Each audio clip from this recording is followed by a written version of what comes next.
Assalamualaikum warahmatullahi wabarakatuh. Perkenalkan, saya Siti Sahara dengan NPM 2008260001. Di sini saya akan menjelaskan tugas semester antara pada blok endokrin, metabolisme, dan nutrisi dengan judul ketoasidosis diabetik atau disebut dengan KAD. KAD merupakan komplikasi akut diabetes mellitus, terutama pada DM tipe 1, yang ditandai dengan tingginya kadar keton di dalam tubuh.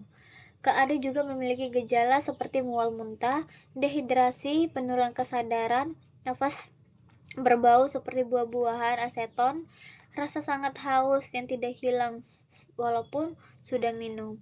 Untuk faktor risikonya, yang pertama itu ada DM tipe 1 pada usia muda, lupa menyuntik insulin, kemudian mengalami serangan jantung, mengalami cedera atau trauma emosional, kemudian mengkonsumsi obat-obatan tertentu seperti obat kortikosteroid dan diuretik.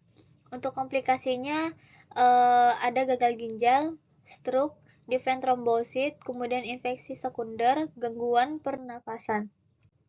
Untuk patofisiologinya dimulai dari defisiensi insulin, di mana tubuh tidak memiliki cukup insulin atau tidak dapat menggunakannya dengan efektif, sehingga terjadinya peningkatan hormon kontraregulasi seperti glukogen, katekolamin, kortisol, dan hormon pertumbuhan yang meningkat, mengakibatkan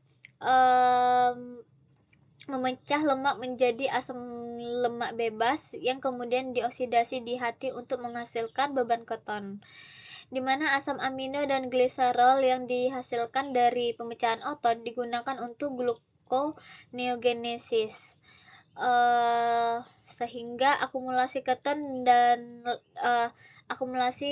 dalam darah menyebabkan kondisi asidosis metabolisme, di mana peningkatan produksi glukosa oleh hati dan gangguan penggunaan oleh sel menyebabkan kadar glukosa darah semakin tinggi, menyebabkan ginjal yang mengeluarkan glukosa dan cairan berlebih melalui urea yang menyebabkan dehidrasi dan kehilangan elektrolit seperti kalium, natrium,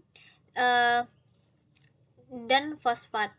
Untuk cara menegakkan diagnosanya dimulai dari lakukan anamnesis terlebih dahulu, dimulai menanyakan riwayat apakah ada diabetes terlebih dahulu, kemudian adanya penghentian insulin atau tidak, kemudian adanya infeksi. Untuk pemeriksaan fisiknya bisa ditandai dengan tanda-tanda dehidrasi dan penurunan kesadaran.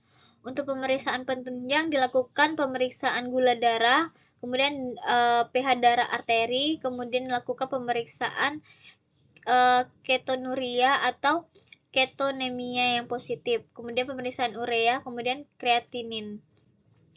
Untuk tata laksananya bisa diberikan cairan dan elektrolit, yaitu NaCl 0,9%, kemudian juga bisa diberikan insulin dan antibiotik jika adanya infeksi.